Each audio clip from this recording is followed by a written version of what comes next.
Ministère Bethesda. Ministère Bethesda. Ministère Bethesda. Bien-aimés, si vous savez le nombre de personnes qui prient pour avoir le peu que vous avez, il y a des gens qui font des programmes de prière pour que Dieu leur donne ce que vous avez déjà, mais que vous négligez. Il y a des gens qui prient, qui font des programmes pour avoir ne fût-ce qu'un enfant, un seul. Vous en avez 4 ou 5.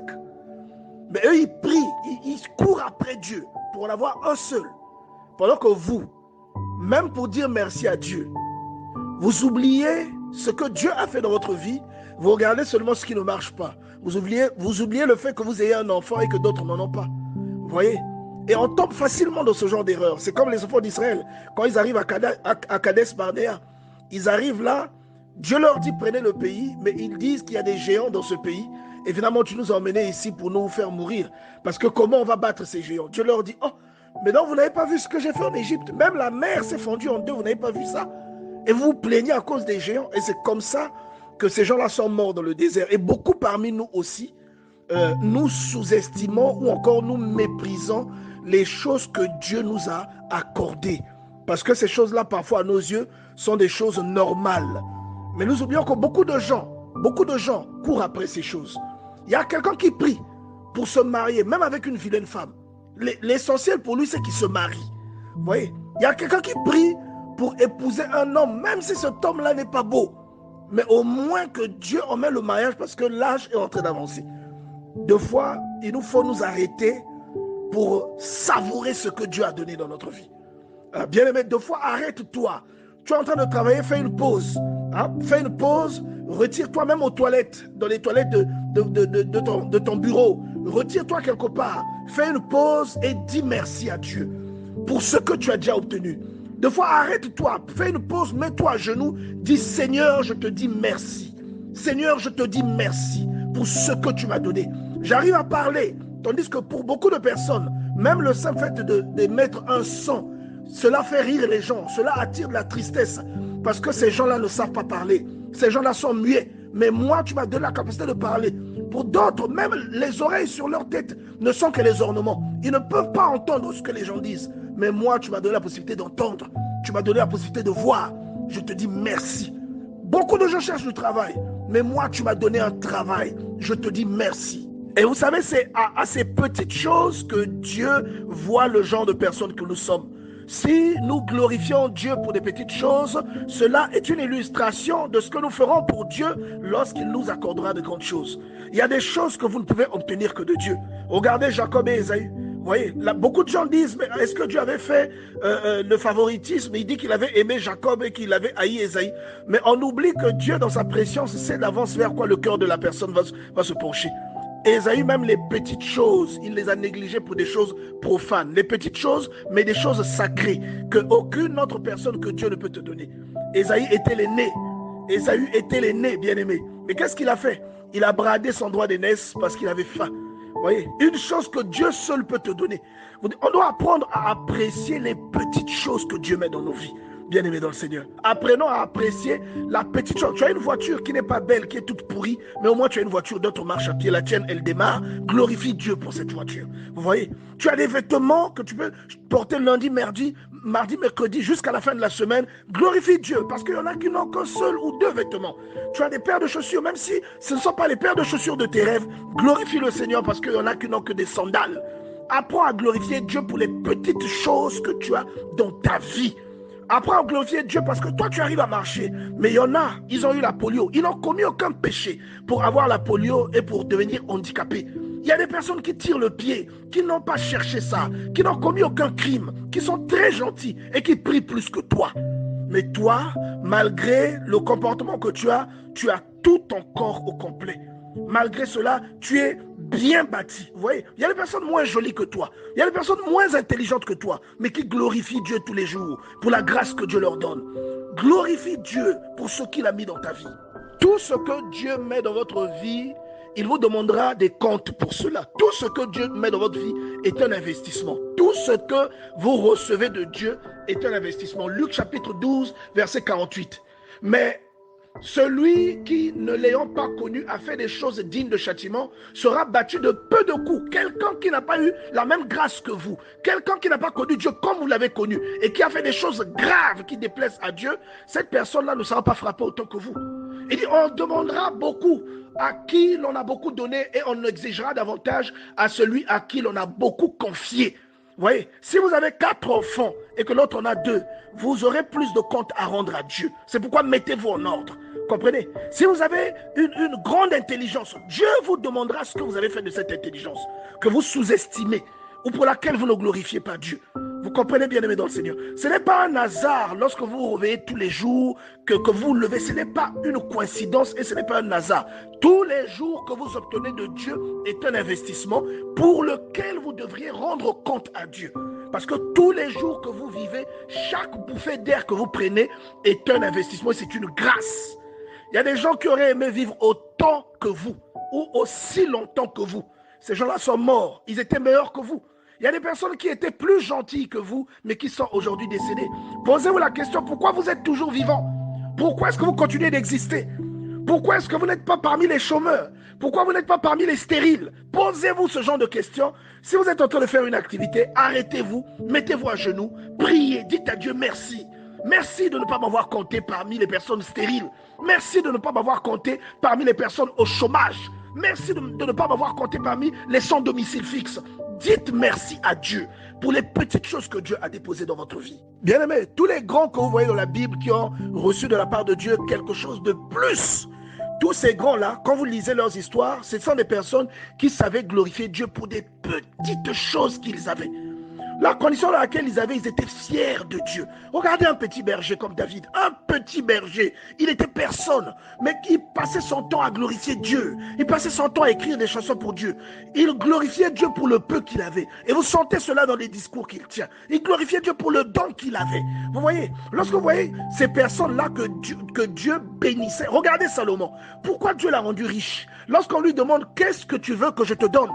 Salomon ne pense pas à lui. Beaucoup de gens à tort disent oui, Dieu avait béni Salomon, il l'avait rendu riche. Salomon n'a jamais demandé la richesse à Dieu. Salomon a demandé à Dieu un cœur sage afin d'être un bon roi pour son peuple.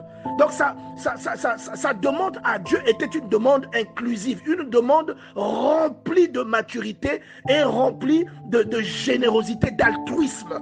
Et dans sa demande, il voulait être utile aux autres. Vous comprenez? C'est-à-dire, les petites choses qui peuvent aider les autres, les petites choses que vous ne remarquez pas, c'est à ces petites choses-là que Dieu saura vous catégoriser ou saura vous gratifier en fonction de qui vous êtes. Vous voyez? Ce sont ces petites choses-là qui disent qui vous êtes.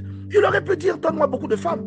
Il aurait pu dire, rends-moi célèbre. D'accord? Mais il était conscient que les gens avaient besoin de lui. Il était conscient que c'est une grâce. C'était pas normal qu'il soit né prince. Quelqu'un d'autre aurait pu naître à sa place. C'était pas normal qu'après son père, il devienne roi, puisqu'il avait des aînés. Il y avait des frères aînés devant lui. Mais qu'est-ce que lui a dit? Il a estimé que ce qui lui arrivait n'était pas quelque chose qui est arrivé par hasard. C'était Dieu qui lui avait donné cette grâce. Parce qu'un autre que lui aurait dû être roi. Vous comprenez? Un autre que lui aurait dû être un prince. Et quand il est devenu roi, il a voulu faire profiter à tout le monde. Il a dit, donne-moi un cœur sage. Quand Dieu a entendu ça, il a dit, petit, je vais te donner plus que ça parce que ce que tu dis est intéressant. Ce que tu dis prouve que tu penses aux autres et que tu considères toi-même que la position que tu es, que la position à laquelle tu es, ce n'est pas une blague. C'est une position qui nécessite beaucoup de choses et tu n'es pas là pour t'enrichir, tu n'es pas là pour abuser des gens, mais tu es là parce que tu veux être utile aux gens. Donc tu respectes la grâce que Dieu t'a donnée. Alors je veux te rendre aussi riche. Je vais te donner une richesse telle qu'il n'y ait personne avant ou après toi qui ne te dépasse. Vous voyez? Bien-aimé, pense au nombre d'accidents qui arrivent dans le monde tous les jours. Pense au nombre d'accidentés qui sont transportés à l'hôpital tous les jours ou toutes les minutes. De par le monde, il y a des accidentés. Toutes les minutes, il y a des accidentés. Chaque minute, il y a des morts-nés. Pense à toutes ces personnes qui sont décédées à la naissance. Pense à ta femme qui t'a donné parfois 8 gosses, ou à ta maman qui a eu parfois 9 gosses, 10 gosses. Mais elle n'a fait aucun mort-né, ou encore aucun de ces 10 gosses-là ne l'a tué. Parce qu'il y a beaucoup de femmes qui meurent au cours de leur accouchement. Vous voyez, il y a beaucoup de femmes qui décèdent pendant qu'elles portent leur grossesse. Mais ce n'est pas le cas dans ta vie. Donc, à un moment, s'il te plaît, bien-aimé, mets-toi un peu, oublie un peu tout ce que tu n'as pas, tout ce pourquoi tu te plains, mets-toi à l'écart et prie. Mets-toi à l'écart et glorifie Dieu. Tu dis, Seigneur, merci pour ce que tu as fait dans ma vie. Merci pour ce que tu m'as donné. C'est important, c'est nécessaire de dire ça. Parce que Dieu ne te donne pas ça comme ça. Vous voyez, tout ce que Dieu te donne est un investissement. Tu rendras compte pour chaque bouffée d'oxygène supplémentaire que tu auras reçu par rapport à d'autres personnes dans ce monde. Oui, si tu vis plus longtemps que quelqu'un, tu rendras compte de ce que ces bouffées d'oxygène-là, à quoi cela a servi, qu'est-ce que ça t'a permis de faire pour les autres. Vous voyez, apprenons à considérer les petites choses insignifiantes. Toi, tu dis que voilà, moi, je ne suis pas assez jolie, mais le Seigneur te montre quelqu'un qui est joli, mais qui n'a pas de pied. Elle est jolie, mais elle n'a pas de pied. Tu fais quoi? Quelqu'un qui est joli, mais qui boite. Vous voyez, tu fais quoi, toi? Toi, tu ne boites pas. Mais même si tu n'es pas joli, mais au moins, tu ne boites pas. Et pire encore, tu es marié. Oui, mais cette personne-là qui est jolie, qui boite, si on te donne sa beauté, qu'on te reprend tout ce qu'il y a. Donc, apprends à glorifier Dieu pour les petites choses que Dieu a déposées dans ta vie. Bien-aimé, rends grâce à Dieu, même pour le simple fait que tu as des toilettes modernes chez toi. Regarde le nombre de personnes qui utilisent des toilettes indigènes, qui provoquent parfois des microbes. C'est des petites choses. Mais tu te rends compte, c'est une grâce que tu as. Rends grâce à Dieu même pour l'eau potable que tu bois tous les jours. L'eau potable. À un moment, parce que beaucoup parmi nous sont paresseux.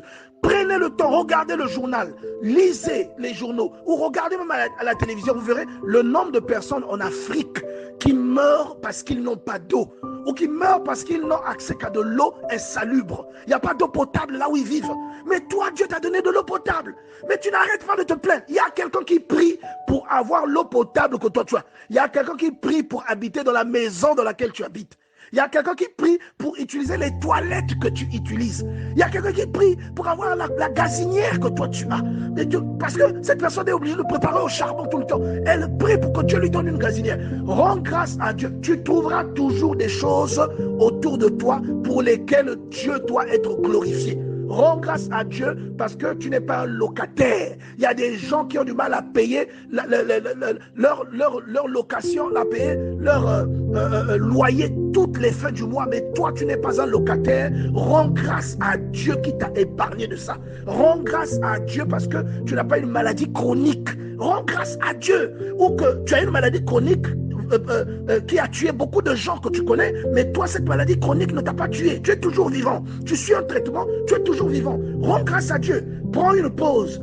Ce que tu es en train de faire, arrête d'abord de faire ça. Prends une pause, mets-toi à genoux. Dis à Dieu, merci, merci. J'ai le sida, mais je suis toujours vivant. Merci, j'ai la tuberculose, mais je suis toujours vivant. Merci Seigneur, j'ai l'hypertension, mais je suis toujours vivant. J'ai le diabète, mais je suis toujours vivant. Je connais beaucoup de gens qui sont morts de ces maladies et qui meurent tous les jours. J'ai eu le palu, je ne compte plus le nombre de fois où j'ai eu le palu, mais le palu c'est la première cause de mortalité en Afrique. Seigneur, merci, parce que malgré le nombre de fois où j'ai eu le palu, tu n'as pas permis que je meure. Malgré le nombre de fois où mon enfant a eu le palu, tu lui as maintenu la vie. Rends grâce à Dieu pour des petites choses, bien-aimées dans le Seigneur. Et quand vous prenez une pause, bien-aimée, que vous méditez, que vous calmez un peu, vous essayez d'analyser profondément votre vie, vous allez vous souvenir de Matthieu chapitre 6, verset 25. Et vous comprenez que c'est ce que le Seigneur essaie de nous transmettre comme message. Où il nous dit, c'est pourquoi je vous dis, ne vous inquiétez pas pour votre vie, de ce que vous allez manger, ni pour votre corps, de quoi vous serez vêtu. Car la vie n'est-elle pas plus que la nourriture, et le corps plus que le vêtement. En fait, il n'est pas en train de vous encourager à la paresse. Il vous dit simplement qu'il y a des choses que vous avez qui sont beaucoup plus que celles que vous n'avez pas. C'est ce que Dieu est en train de vous dire. Et trop souvent, nous oublions ça. Il y a des choses, je répète, il y a des choses que vous avez dans votre vie qui sont beaucoup plus que les choses que vous n'avez pas. Il y a des choses qui sont aujourd'hui en votre possession, qui ont plus de valeur, alors beaucoup plus de valeur que ce qui vous manque. Et pour ces choses-là, Dieu doit être glorifié. Vous voyez, pour ces choses-là, on doit glorifier Dieu. Voilà pourquoi la Bible dit dans 1 Thessaloniciens 5, 18, rendez grâce en toutes choses, car c'est à votre égard la volonté de Dieu en Jésus. Dieu ne se trompe jamais. Dieu ne fait jamais d'erreur. Dieu est un Dieu d'équilibre. Tu vois, il est l'équilibre même illustré. Il ne se trompe jamais. Vous comprenez? Il y a toujours une compensation quelque part. que vous expérimentez. Donc, lorsque nous plaignons, nous sommes des chrétiens plaintifs, et c'est cela qui a fatigué Dieu avec les enfants d'Israël. Ils arrivent à Kadesh Barnea. Oh non, voilà, nous, on n'entre plus là-bas. Dieu a dit, bon, faites demi-tour. Bon, on va y aller. Non, faites demi-tour. Plus personne n'entrera là-bas d'entre vous, à part Josué et Caleb. Vous voyez, Dieu n'aime pas les plaintes. On se plaint trop. Vous savez qu'il y a des gens qui n'ont jamais fêté un anniversaire. Il y a des gens qui n'ont même jamais mangé un gâteau d'anniversaire. Même les choses les plus banales auxquelles vous avez accédé. Vous voyez? Mais on ne va pas dire que c'est une chance formidable, c'est une chance extraordinaire. Mais au moins, c'est une chose que vous avez expérimentée plus que quelqu'un. Il y a quelqu'un qui n'a pas vécu ça. Vous voyez? Il y a des gens qui n'ont pas la chance d'aller à l'école. Mais vous allez à l'école, vous dites que voilà, moi, ce n'est pas cette école que je veux. J'aurais voulu être dans telle école parce que tous mes copains s'y trouvent. Bien aimé, ne jouez pas avec la grâce que Dieu vous donne. Il y a des gens qui ont accès à l'éducation. On vous envoie au Sénégal. Vous dites, moi, je voulais aller en France. Mais il y a des gens qui ont fait leurs études supérieures au Congo, bien aimé. Il y a des gens qui n'ont même pas pu aller, même seulement à côté au Gabon, pour aller étudier, ou encore au Burkina Faso. Ils ont fait ça au Congo. Mais vous êtes au Sénégal, vous dites, moi, je voulais la France ou les États-Unis. Contentez-vous de ce que Dieu vous donne. Vous voyez, glorifiez Dieu parce que vous avez eu plus que quelqu'un. Continuez à aspirer à plus, mais en attendant ce que vous avez, glorifiez Dieu pour cela. Vous êtes là tout le temps à vous plaindre de ce que vos parents vous embêtent, vos parents vous dérangent. Il y a des gens qui sont orphelins, il y a des gens qui n'ont pas de parents. Il y a des gens qui ont grandi sans leur père et sans leur mère. Mais vous avez la chance d'avoir un parent vivant ou deux parents vivants et vous les méprisez. Vous ne prenez pas soin d'eux. Bien aimés, faites très attention. Nous devons apprendre à glorifier Dieu pour ce que nous avons. Laissez un peu ça. C'est comme Dieu, il leur donnait la manne tous les jours. Il leur donnait de l'eau au rocher. Mais ils étaient en train de mépriser. Ils pensaient aux oignons qu'ils avaient laissés en Égypte. Ils pensaient au chaudron de viande qu'ils avaient laissé en Égypte. Vous voyez, c'est une attitude qui exaspère Dieu. Vous comprenez, bien aimé? Et lorsque Dieu est en colère, il y a des représailles qui peuvent atteindre nos vies. Donc pour le peu que tu as obtenu dans ta vie, glorifie Dieu. Tu n'as qu'un enfant, glorifie Dieu. Il y en a qui n'en ont pas et qui sont autour de toi. Mais toi, tu en as au moins un. Glorifie Dieu pour cela. C'est ce que Dieu te demande aujourd'hui. Glorifie Dieu pour cela. Tu as un mariage, glorifie Dieu. Tu as un téléphone, même si ce n'est pas un iPhone, glorifie Dieu pour ce téléphone. Apprends à glorifier Dieu pour les petites choses que tu as. Vous voyez, le contentement. Essaie de te contenter de ce que Dieu t'a donné. Essaie d'avancer avec ça. Essaie de gérer correctement avec ça. Fais tes actions de grâce avec ce que tu as. Et tu verras que Dieu ajoutera encore à ce que tu as déjà. Parce qu'il sait que avec la petite chose qu'il t'a donnée, il t'a trouvé fidèle. Il t'a trouvé digne. Alors il va te donner plus. Il va te donner plus. C'est souvent ça que les chrétiens ne prennent pas en compte. Vous voyez? C'est souvent ça que nous ne prenons pas en compte. C'est une grâce que d'être marié. C'est une grâce. Tu es marié, tu n'es pas content parce qu'il y a des choses qui ne marchent pas. Prie. Prie. Au lieu de divorcer, prie pour ces problèmes. Dieu peut les résoudre. Vous voyez? J'aimerais parler à quelqu'un ce soir. Tu te plains beaucoup. Tu es parfois là où les autres ne sont pas. Prie. Dieu va te délivrer. Vous voyez? Et il y a des personnes, et surtout, j'insiste là-dessus, il y a des personnes qui ont moins que toi, qui prient plus que toi. Il y a des personnes, si elles avaient ce que toi tu as, elles prieraient matin, midi, soir. Vous voyez? Mais toi, tu as ce que tu as et tu ne pries pas. C'est une tragédie. Nous devons sortir de cet état d'esprit. Nous devons sortir de ce genre de réflexion, bien-aimés dans le Seigneur. De ce genre d'esprit où nous sommes là tout le temps en train de critiquer, en train de nous plaindre pour ce que nous n'avons pas. Apprends à glorifier Dieu pour le peu que tu as. Et souvenez-vous qu'avec quelques pains et quelques poissons, le Seigneur Jésus a nourri plusieurs personnes. Il a juste rendu grâce. Rendez grâce pour le peu que vous avez. Et vous verrez la prolifération intervenir dans votre vie. Ministère Bethesda. Ministère Bethesda. Ministère Bethesda.